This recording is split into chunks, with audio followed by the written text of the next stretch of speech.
नमस्कार, उत्तराखंड समाचार में आपका स्वागत है। मैं हूं शिखा त्यागी। सबसे पहले मुख्य समाचार। राज्य में लगातार चौथे दिन कोरोना के 2 और नए मामले आए सामने। 366 रिपोर्ट्स आई नेगेटिव। अब तक 80 मरीज पॉजिटिव।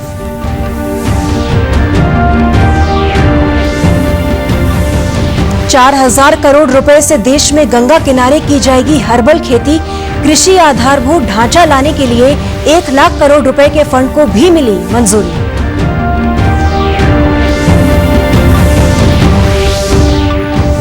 किसानों को फसल का बेहतर दाम दिलाने के लिए आवश्यक वस्तु अधिनियम 1955 में संशोधन। अनाज, प्याज और आलू सहित कई कृषि उत्पादों के स्टॉक की अब नहीं होगी कोई लिमिट। और विश्व प्रसिद्ध श्री बद्रीनाथ धाम के कपाट आज ब्रह्म मुहूर्त में सुबह 4:30 पर खोले गए। प्रधानमंत्री नरेंद्र मोदी के नाम पर हुई पहली पूजा। अब समाचार विस्तार से। राज्य में कोरोना के आज 2 और नए मामले सामने आए हैं।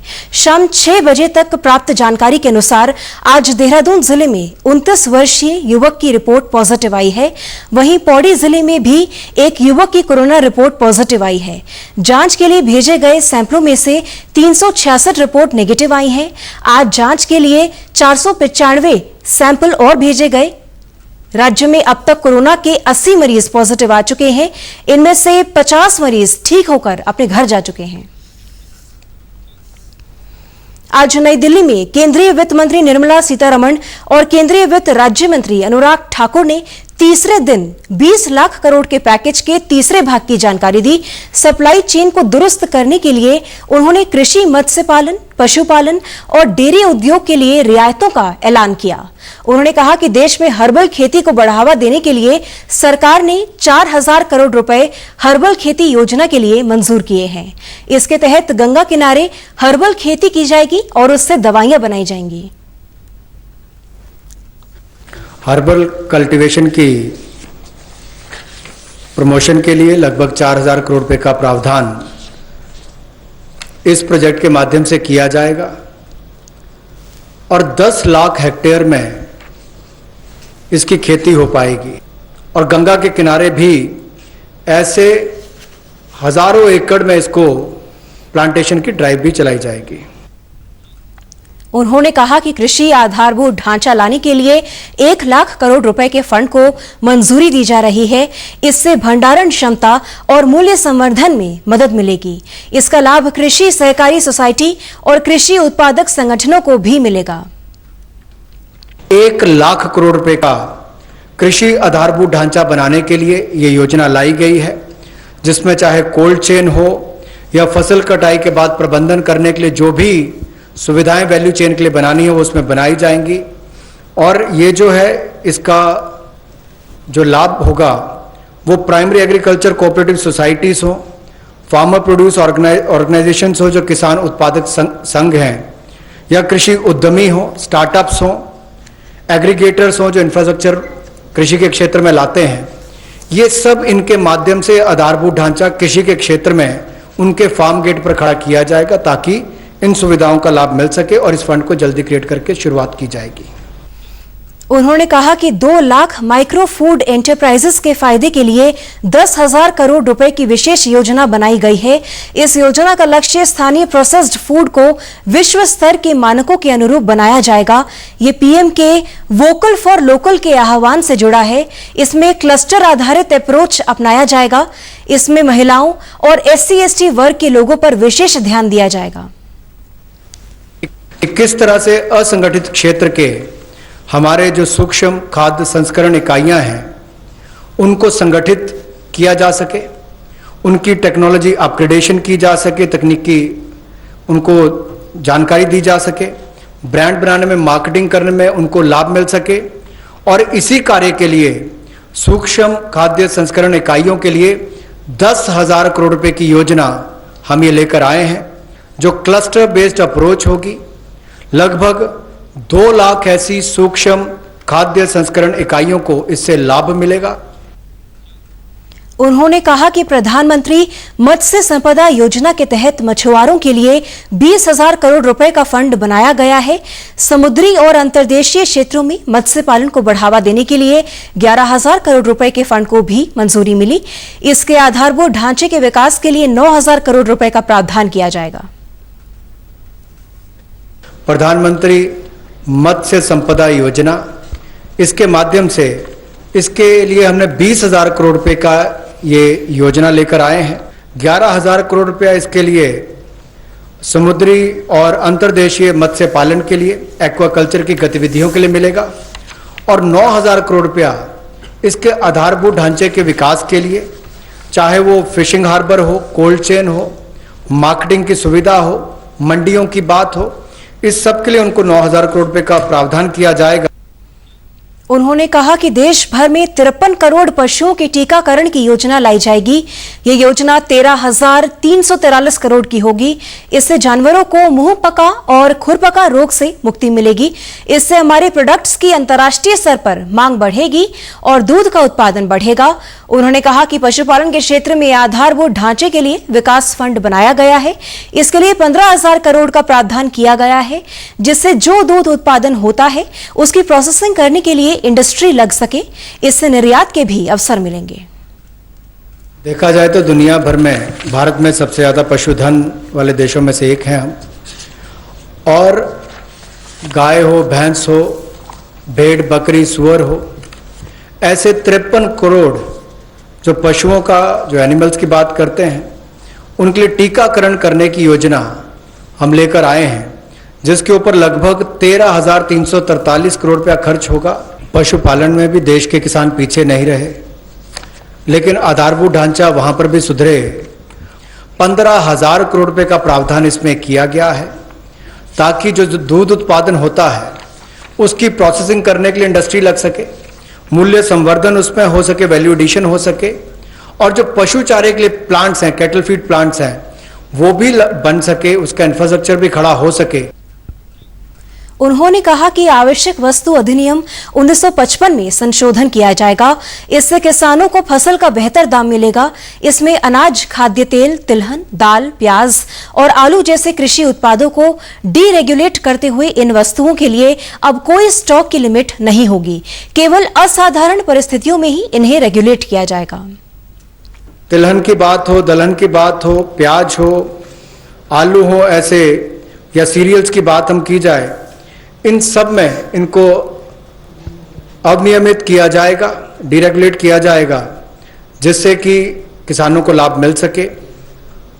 और अगर 100% वृद्धि खुदरा दाम में होती है जो हॉर्टिकल्चर के प्रोड्यूस हैं, या 50% की वृद्धि होती है जो गैर नाशवान पदार्थ हैं, नॉन पेरिशेबल हैं, तो उस समय में कदम उठाए जा सकते हैं। प्रधानमंत्री नरेंद्र मोदी ने स्वदेशी को बढ़ावा देने की बात कही है। वहीं आयुष मंत्रालय ने भी कोरोना जैसी महामारी से बचाव के लिए आयुर्वेदिक उत्पादों को कारगर बताया है। आयुष मंत्रालय की एडवाइजरी के बाद आयुर्वेदिक इंडस्ट्रीज में एक उछाल देखने को मिल रहा है। हरिद्वार स्थित औद्योगिक क्षेत्र सिडकुल में दवा सहित आयुर्वेदिक उत्पादों का कई कंपनियां निर्माण कर रही हैं। उन्होंने वर्तमान चुनौतियों में अपनी भागीदारी सुनिश्चित करने का मन बना लिया है। हरिद्वार जिले में लगभग 170 आयुर्वेदिक फार्मेसी कंपनियां संचालित हो रही हैं। वोकल फॉर लोकल बनाने की मुहिम को एक अवसर के रूप में देख रही हैं। कोरोना संक्रमण के दौरान रोग प्रतिरोधक क्षमताओं को बढ़ाने में आयुर्वेदिक दवा और काढ़ा को आयुष मंत्रालय पहले ही अपनी मान्यता दे चुका है। इससे इन कंपनियों के हौसले बुलंद हैं। कंपनियां अब सैनिटाइजर, हर्बल मास्क सहित कई ऐसी वस्तुओं का निर्माण करने और संक्रमण के इलाज में सहायक दवाओं की खोज करने में जुट गई हैं। जिला आयुर्वेदिक एवं यूनानी अधिकारी डॉक्टर GS जंगपांगी ने बताया कि प्रधानमंत्री के आह्वान के बाद कई कंपनियों ने नई दवाइयां बनाने के लिए लाइसेंस का आवेदन किया है। यहाँ पर अभी लगभग जो है 170 के लगभग जो है आयुर्वेदिक फार्मेसियां काम कर रही है। वहीं पतंजलि योगपीठ के प्रमुख बाबा रामदेव ने दूरदर्शन से बातचीत करते हुए बताया, आयुर्वेद में हजारों सालों से जीवन की रक्षा के लिए संजीवनी मानी जाने वाली दवाओं का निर्माण किया जाता रहा है। पतंजलि योगपीठ में भी बड़े पैमाने पर रोग प्रतिरोधक क्षमता बढ़ाने वाली दवाइयां बनाई जा रही हैं। पतंजलि ने अभी एक प्रिवेंशन जो है किट तैयार किया है, जिसमें हम सब लोगों को बता रहे हैं कि आप जो है अणु तेल नाक में डालिए। अणु तेल नहीं होता तो जो है सरसों का तेल कच्चे खाने का वो नाक में डाल लीजिए, उसी को खाइए। स्वासारी, इसके ऊपर हमने रिसर्च कराया, गिलोय घनवटी, तुलसी घनवटी। तो ये ऐसी औषधियाँ हैं, अश्वगंधा कैप्सूल, इससे और च्यवनप्राश साथ में खा लें, हर्बल जो है चाय है ये पी लें। तो इन चीज़ों से निश्चित रूप से इम्यूनिटी बढ़ती है हमारी। पतंजलि योगपीठ में आयुर्वेदिक दवाओं को लेकर जड़ी बूटियों पर शोध और अनुसंधान चल रहे हैं। यहाँ करीब 500 वैज्ञानिक विभिन्न रोगों के उपचार के लिए लगातार अनुसंधान कर रहे हैं। पहले खुद ही चेक करते हैं कि कहीं ये खराब तो नहीं, पता चल जाता है सर कि जैसे सपोज कोई हर्ब्स आई तो उसके कौन कौन से टेस्ट करने हैं, या कैसे हमें पता चलेगा कि मतलब ये जो हर्ब्स आई ये प्योर है या कोई खराब तो नहीं है। तो हम उसके जैसे जैसे टेस्ट होते हैं एज पर एपीआई हम वो परफॉर्म करते हैं। अगर टेस्ट एपीआई के अकॉर्डिंग या फिर उसकी एपीआई की जो पैरामीटर्स उसको फुलफिल कर रहे हो तो हम उसे अप्रूव कर देते हैं, यानी कि अप्रूव्ड हम उसको मतलब ओके कर देते हैं अपनी तरफ। हरिद्वार की ही हंस हर्बल कंपनी के महाप्रबंधक नवीन चौहान ने बताया कि प्रधानमंत्री और आयुष मंत्रालय द्वारा जब से योग और आयुर्वेद अपनाने की सलाह दी गई थी, तब से आयुर्वेद की दवाइयों की मांग में भारी बढ़ोतरी हुई है। हमारा आयुर्वेद है ये हमारे ऋषि मुनियों के द्वारा शोध किया हुआ है और इसमें इम्यूनिटी बढ़ाने के बहुत ही सारे दवाइयाँ हैं, बहुत सारे साधन हैं। हमारा जो ये एक तुलसी ड्रॉप है ये पी के वो नॉर्मल हो गए, निगेटिव हो। इसके अलावा हमारे पास अश्वगंधादि लेहम है, ये भी बहुत ही बढ़िया इम्यूनिटी के लिए है और इसको लेने से इम्यूनिटी बूस्टअप होता है, हमारा जो नर्वस सिस्टम है वो स्ट्रांग होता है।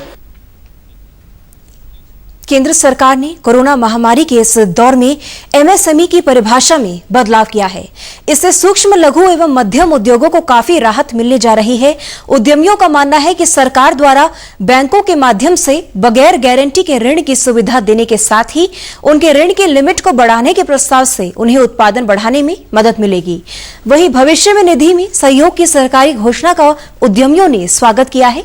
उधम सिंह नगर में कुमाऊं चेंबर ऑफ कॉमर्स के अध्यक्ष अशोक बंसल ने कहा कि कोरोना महामारी के इस दौर में सरकार ने सूक्ष्म, लघु और मध्यम वर्ग के उद्योगों को छूट प्रदान करके उन्हें मंदी से उबारने में मदद की है। सरकार के द्वारा जो एमएसएमई उद्योगों के लिए अतिरिक्त धन उपलब्ध कराने के लिए गारंटी मुक्त कर्ज की जो घोषणा की गई है, उससे यहाँ के उद्योगों को काफी लाभ मिलेगा, क्योंकि उनके पास कोलेटरल सिक्योरिटी देने को नहीं है और वर्तमान समय में उसको धन की बहुत ज़्यादा आवश्यकता है। ठीक इसी प्रकार इन्होंने पीएफ के लिए जो पहले 3 महीने सरकार के द्वारा जमा कराने की बात कही गई थी, अब उसको बढ़ाकर 6 महीने के लिए कर दिया गया है। वहीं ड्रग मैन्युफैक्चरर्स एसोसिएशन के अध्यक्ष राजेंद्र तुलसियान ने कहा कि केंद्र सरकार के बगैर गारंटी ऋण की लिमिट बढ़ाना बेहतर निर्णय है। इससे व्यवसाय को बढ़ाने में मदद मिलेगी। श्री प्रधानमंत्री जी के द्वारा एमएसएमई के लिए कल इकोनॉमिक पैकेज की घोषणा हुई है। उसमें एमएसएमई को दिए गए लाभ सराहनीय है। एमएसएमई की जो परिभाषा बदली गई है, जिसमें इन्वेस्टमेंट लिमिट को बढ़ाकर सूक्ष्म उद्योग के लिए निवेश 1 करोड़ एवं व्यवसाय 5 करोड़ रुपए, लघु उद्योग के लिए निवेश 10 करोड़ एवं व्यवसाय 50 करोड़ रुपए एवं मध्यम उद्योग के लिए निवेश 20 करोड़ एवं व्यवसाय 100 करोड़ रुपए किया गया है, जो कि एमएसएमई की वर्षों से मांग रही थी। व्यापारी पवन मिगलानी ने बताया कि केंद्र सरकार ने एमएसएमई में बदलाव करने का निर्णय लेकर छोटे व्यवसायियों को आर्थिक मदद दी है।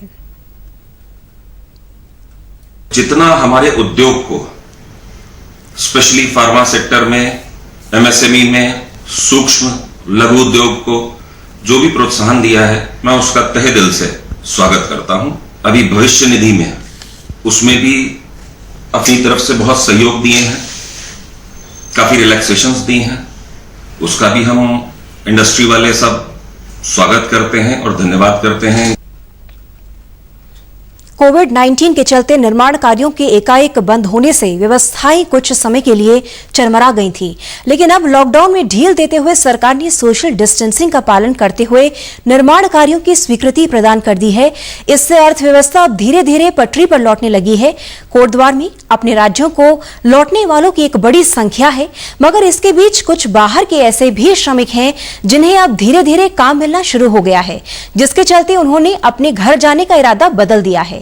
बिहार के किशनगंज निवासी मुजबीन हुसैन ने बताया कि कोरोना महामारी के चलते उन्हें काम नहीं मिल रहा था, मगर अब कुछ शर्तों का पालन करने पर काम की इजाजत मिली है। उनकी परेशानी दूर होने लग गई है। अब काम खुल गया है, आशा हो गया है कि काम करेंगे, खाएंगे। घर जाने का तो इच्छा नहीं है, अब काम खुल गया है, काम करेंगे। वहीं नगीना उत्तर प्रदेश के विजयपाल ने बताया कि लॉकडाउन के दौरान उन्हें भारी दिक्कतें हुई, लेकिन अब काम शुरू होने से वो खुश हैं और उन्होंने अपने घर जाने का इरादा भी बदल दिया है। काफ़ी दिक्कतें हुई, लेकिन ये है कि अब काम खुल चुके हैं, अपना काम में लगे हुए हैं। अब ये है कि ठीक है, अपना पैसा दिलाने लग गया तो अपना ये है कि अब काम में लग चुके हैं। नहीं, जब कब काम होने लग गया तो घर जाने का तो कोई सवाल ही नहीं उठता। अब तो यहीं पे है, जब अपना काम होने लगे तो काम करेंगे। उद्यान विभाग के विशेषज्ञ डॉक्टर एस.एन. मिश्रा ने बताया कि लॉकडाउन के चलते जिन लोगों ने ठेकों पर बाग और बगीचे लिए थे उन्हें काफी परेशानी हो रही थी, लेकिन अब उन्हें भी राहत मिली है। एक उद्यान माली ने बताया कि बाग और बगीचों में अब स्थिति बदल चुकी है।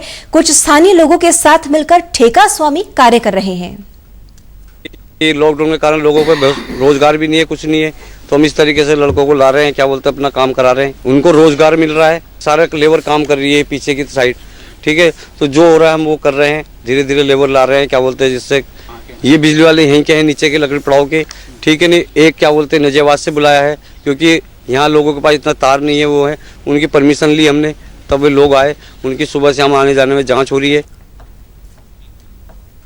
विश्व प्रसिद्ध श्री बद्रीनाथ धाम के कपाट आज ब्रह्म मुहूर्त के मेष लग्न में 4:30 पर विधि विधान और पूजा अर्चना के बाद खोले गए। मंदिर खोलने की प्रक्रिया को बड़ी ही सादगी पूर्वक संपन्न किया गया और पहली पूजा के यजमान प्रधानमंत्री नरेंद्र मोदी रहे। भगवान बद्रीनाथ और लक्ष्मी को मंदिर में स्थापित किया गया, वहीं कुबेर और उद्धव जी को गर्भगृह में भगवान के साथ विराजमान किया गया। मुख्यमंत्री त्रिवेंद्र सिंह रावत ने बद्रीनाथ धाम के कपाट खोले जाने पर सभी देशवासियों को शुभकामनाएं दी हैं।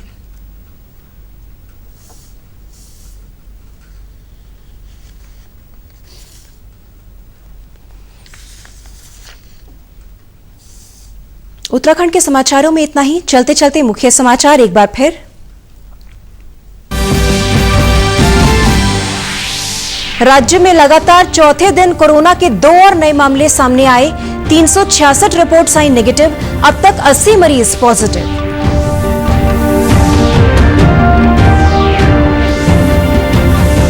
₹4,000 करोड़ से देश में गंगा किनारे की जाएगी हर्बल खेती। कृषि आधारभूत ढांचा लाने के लिए 1 लाख करोड़ रुपए के फंड को भी मिली मंजूरी।